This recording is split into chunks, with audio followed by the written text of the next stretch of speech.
ये फौजी शूटिंग के दौरान गलती से बारूदी लैंडमाइन पर पैर रख देता है। तलवे के नीचे एक अजीब सी चुभन महसूस होती है और वो डर के मारे एकदम चौंक जाता है। असल में फिल्म की शूटिंग चल रही थी वॉर थीम पर। डायरेक्टर को लगा शायद कोई एक्टिंग का एक्स्ट्रा पार्ट है जो एक्टर खुद से कर रहा है। उसने बात को सीरियस नहीं लिया, लेकिन उस बंदे ने कहा, मैं खुद फौज में रह चुका हूँ और ये आवाज जो भी सुनी थी ये माइन की आवाज थी। डायरेक्टर ने तुरंत उस सीन का रिप्ले चलवाया और सच में सबने मेटल के टकराने की आवाज सुनी। अब सबकी फट गई। प्रॉप्स वाला आदमी घबराते हुए आगे बढ़ा, रेत हटाकर चेक किया तो सबके होश उड़ गए। सच में उसके पैर के नीचे माइन थी। अब सब एक दूसरे को ब्लेम करने लगे कि कौन लेकर आया इन्हें यहाँ और कब एरिया चेक हुआ था। उस आदमी का पूरा हौसला टूट गया, वो कांपने लगा। डायरेक्टर ने माहौल संभाला और उसकी बंदूक को 2 लकड़ी की छड़ियों से दूर किया। हाथ तो फ्री हो गए थे, लेकिन एक ही पोजीशन में खड़े रहने से उसकी टांगे सुन्न पड़ने लगी। तो डायरेक्टर को एक आइडिया आया। एक छोटा सा सपोर्ट स्टैंड लाया गया जिस पर वो टिक जाए। उसका हेलमेट उतार दिया गया ताकि थोड़ी राहत मिले। थोड़ी देर में पुलिस आ गई, लेकिन पुलिस ने माइन देखी और बोला, हम कुछ नहीं कर सकते। ये वाला माइन सिर्फ प्रोफेशनल मिलिट्री इंजीनियर्स ही डिफ्यूज कर सकते हैं और उन्हें बुलाने का प्रोसेस लंबा है, कम से कम 1 हफ्ता लग जाएगा। पुलिस ने बात घुमा दी और बिना हेल्प किए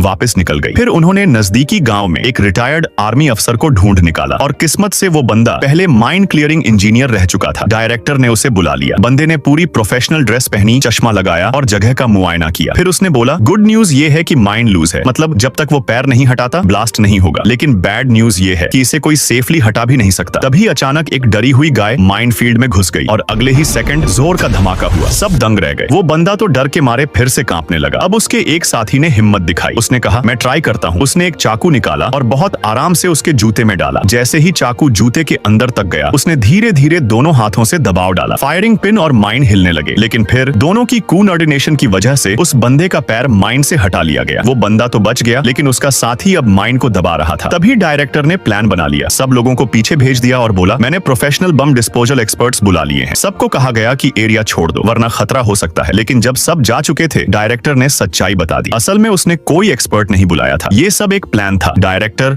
और उस बंदे का, ताकि उनकी फ्यूचर रेपुटेशन खराब ना हो। उन्होंने सच छुपा लिया और अपने उस साथी को बीच में ही छोड़कर चले गए। आखिर में समंदर के किनारे सिर्फ वो आदमी बचा था जो दूसरों की जान बचाने आया था और जिसे सबने धोखा दे दिया।